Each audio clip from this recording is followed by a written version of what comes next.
How are you doing today? I'm well. How are you? I'm very well. Thank you very much. Thank you for inviting me to your bookstore. Wonderful bookstore. I'm a writer myself, and I love to see bookstores, but especially Black English Bookstore is kind of unique for me. So I wanted to talk to you. Please let me know about what made you start this bookstore. That's a really great question. Yeah. I am a 30-year veteran educator here in Hillsborough County Public Schools. I taught for 30 years, business technology education. And about 5 years ago, we piloted a program, for Teaching Entrepreneurship. We call it NIFTY for short. And 3 years in, I just decided to do the assignment with the kids, Mhm. and I created a fictitious bookstore. Mhm. Um, And along the way, it became a reality simply because just prior to that summer, I ran across a picture of me inside of Books for Thoughts, which was in Temple Terrace. It was owned by my sorority sister for over 20 years. She passed away in 2009, sadly. And I decided I knew that there was an opportunity. I missed going to her bookstore. So creating a fictitious bookstore that became a reality was something that was doable because there was a need and an opportunity. And that's what entrepreneurship is all about. So you couldn't find a bookstore that you wanted, so you found one. I created it Great. exactly. And I knew if I built it, they will come. Very nice. And people are here already. I can see. Just getting. Absolutely, yes. So, tell me a little bit about this. Is I read on one of the websites. This is also a place where people can gather and find a cozy space to sit and talk and have conversations. Do you also have that idea? Absolutely. I purposely created a homey feel environment. At least I hope you feel that way. Comfortable seating. We can pull out additional seating. It is a gathering space. We've had great community events here and private events where people come in, their bookstore, their book clubs, for example, relevant readers celebrating their fourth anniversary, a very diverse group of women that created a book club shortly after the murder of George Floyd because they wanted to inform themselves. Mhm. So they came into the bookstore to celebrate their fourth anniversary, and that was really nice. Um, Also, authors, University of South Florida flew in an author. Her book Afrocentric was published by University of Florida Press, so she came in and did a talk. Mhm. And do you want me to No, it's fine. that It's fine. okay. So University of South Florida, she came in and did a talk, and that was wonderful. My nieces, even my niece's graduation party was here. So it provides an opportunity for folks to come in, even small organizations. Urbanism Group came in and had a meeting where Daryl Shaw was the primary speaker. The African Ancestral Leadership Council for Johnson and Johnson Company, they literally brought in kids from the community, allowed them to purchase a book. They were so excited. So we've done some amazing things to create great community here. So thank you so much. But in the idea behind creating community is also a way to foster a reading habit in people. Yeah, creating reading culture, especially in the children, that's really important as an educator. I know firsthand that the literacy rate Mhm. is a struggle for marginalized communities. And so it's really important for a bookstore to be so close to a housing development, Mhm. mixed use housing development, where children have an opportunity nearby with the Title I school and community organizations bringing in children, as well as creating opportunities through their own organizations to purchase books and give books to kids. Mhm. The Omega Psi Phi fraternity celebrated their 84th Grand Conclave here, Mhm. 30,000, 40,000 men from all over the country. But their local chapters here, they had a goal of raising 8,400 books in honor of that anniversary. And Wow. they purchased their books from Black English Bookstore to give out in our community. My sorority did the same thing through a May Week celebration. Mhm. So they purchased books to give to children. So we know that literacy is important as a Divine Nine organization. So those type of organizations supporting me Mhm. is not surprising, and I have given the opportunity to not only support a small, Black-owned business, but also, contributing to increasing the literacy in our communities. So I've got two questions. One, why did you call it a Black English bookstore? Is it because I'll answer it for you. James Baldwin said, "If I'll you answer it for you go you. ahead." Yeah, sure. And no problem. I really needed to relax. In doing this assignment with the kids, I am very intentional. I'm an outlier. I wanted the title of my bookstore to be obvious that it was a Black authored bookstore. I wanted it to be obvious, very intentional there. So I relaxed and said, Gwen, it'll come. Don't worry about it. And here it is. I'm reading my digital subscription to the New York Times, a 1979 article reprint of James Baldwin's essay, If Black English is not a language, then tell me what is. I, And lo and behold, I went immediately on my GoDaddy website, did a search for it. Blackenglish.com was gone, but that didn't matter. I said, if bookstore is there, it's it's mine. And so I was really excited that it was available, and I knew easily that that would be the name. And I honor him with this beautiful picture and the title of that the title of his essay. And I provide that in stickers and on journals. So yeah, James Baldwin, uh, get some credit for I, sure. I also see Gwendolyn Brooks, who is one of my favorite poets, on your website. Oh yes, Gwendolyn Brooks. I just love her poetry so much, and so Actually, I teach her poetry at USF. oh yeah, Yes. Gwendolyn Brooks is just amazing. Right. One of her poems is sticking out in my brain right now. But when I came across this particular quote, I knew that it had to be. I can't even think of it right now. Oh my gosh. Books are like meats and medicine, and um, anyway, she just was breathing life into books, and so I just love that quote so much that I did put it on my website. Thank you.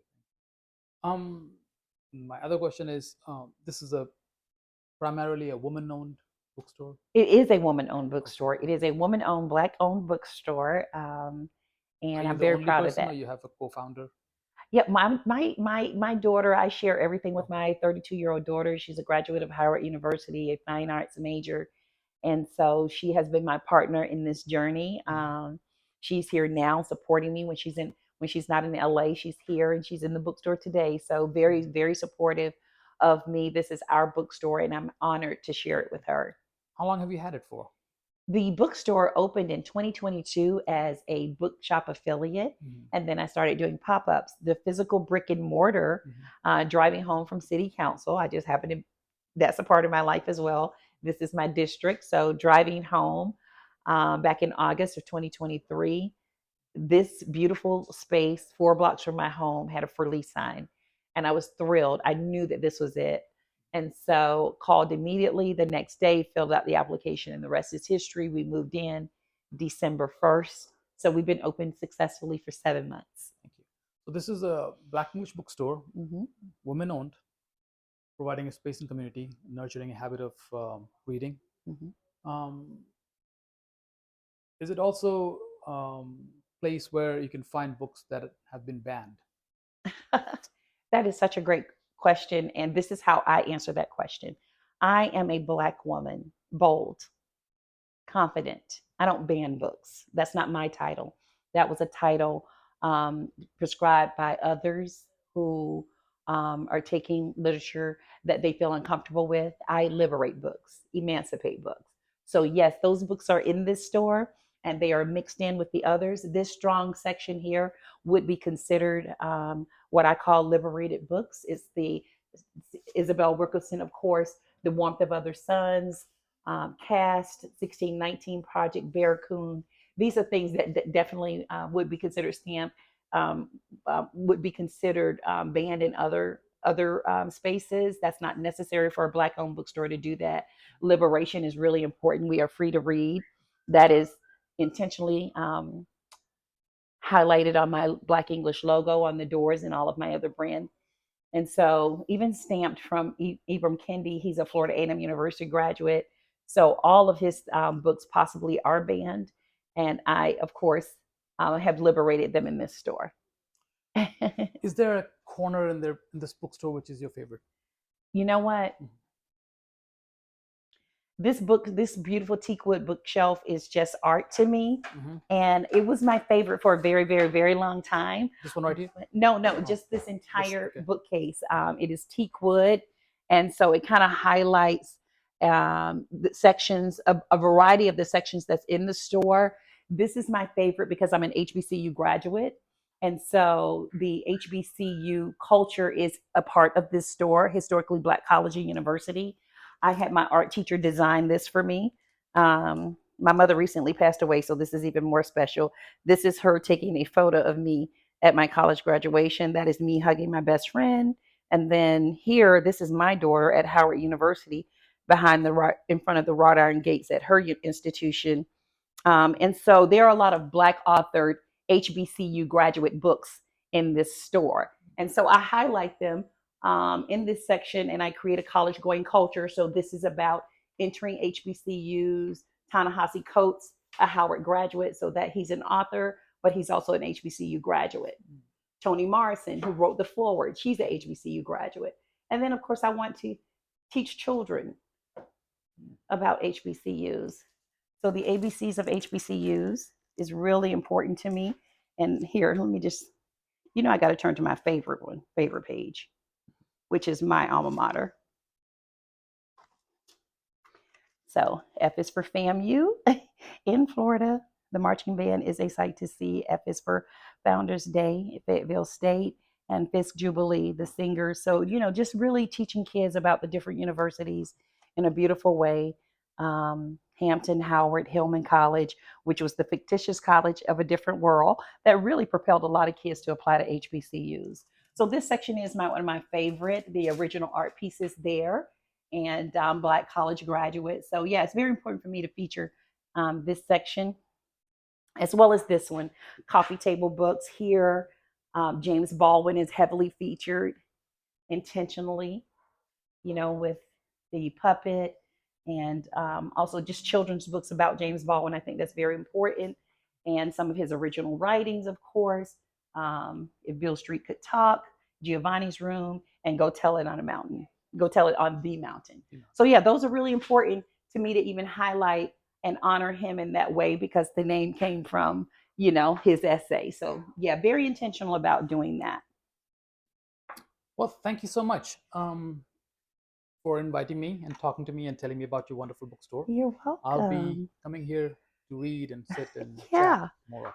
Yeah. The yellow sofa is and the gray sofa, people hang out all the time. And so it's a beautiful quiet space. Sometimes it gets a little rowdy in here if we're excited talking about something, but I like highlighting not only the sections of my store is a representative also of my personality, how they're named.